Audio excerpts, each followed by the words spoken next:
বান্দরবান থেকে যোগ দিচ্ছেন ইয়াসিনুল হাকিম। ইয়াসিন,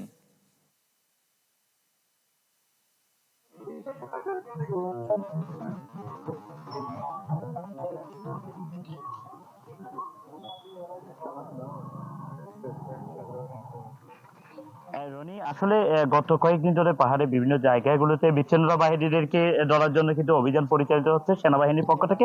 কিন্তু গতকাল রাতেই বান্দরবানের রুমা উপজেলার দুর্গম মুন্ডেপি পাড়ার মাকড়ি পাংশা এবং পলি পাংশার থাইধং জিরি এলাকায় সেনাবাহিনী যে টহল টিমটি টহল দিচ্ছিল সেই টহল টিমকে লক্ষ্য করে কেএনএফ এ গুলি ছুড়ে তাদের টহল টিমের এবং পাল্টা গুলি ছুড়ে সেনাবাহিনীর পক্ষ থেকে। এরপর থেকে দুইজন কেএনএফ এর যে কুকিচিং ন্যাশনাল আর্মির দুইজন কমান্ডার সহ সেখানে কিন্তু নিহত হয়েছে এবং আহত হয়েছে প্রায় 2-3 জনের মতো বলেছে। তবে সেনাবাহিনীর তথ্য থেকে আমরা যেটি পেয়েছি, আইএসপিআর আমাদেরকে জানিয়েছে দুইজন কমান্ডার সহ তাদের এসএমজি, তিনটি অস্ত্র সহ এবং গোলা বারুদের বেশ কিছু সরঞ্জাম তারা আটক করেছে এবং উদ্ধার করেছে। এবং এরপর থেকে সেই লাশ এখানে উদ্ধার অভিযানের পরে প্রেস ব্রিফিং এর মাধ্যমে জানানো হবে। একটু পরেই বান্দরবানের রুমা জোনে প্রেস ব্রিফিং অনুষ্ঠিত হবে।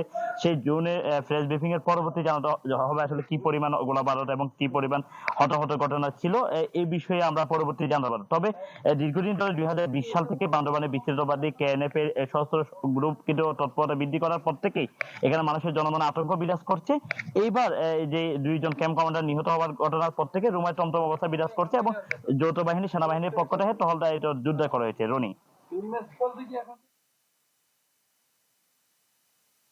ইয়াসিন, ধন্যবাদ আপনাকে। দর্শক, বান্দরবানের রুমায় দুর্গম পাহাড়ে সেনাবাহিনীর অভিযানে কুকিচিন ন্যাশনাল আর্মি কেএনএফ এর কমান্ডার সহ 2 সদস্য নিহত হয়েছে। এ বিষয়ে বিস্তারিত জানাচ্ছিলেন ইয়াসিনুল হাকিম।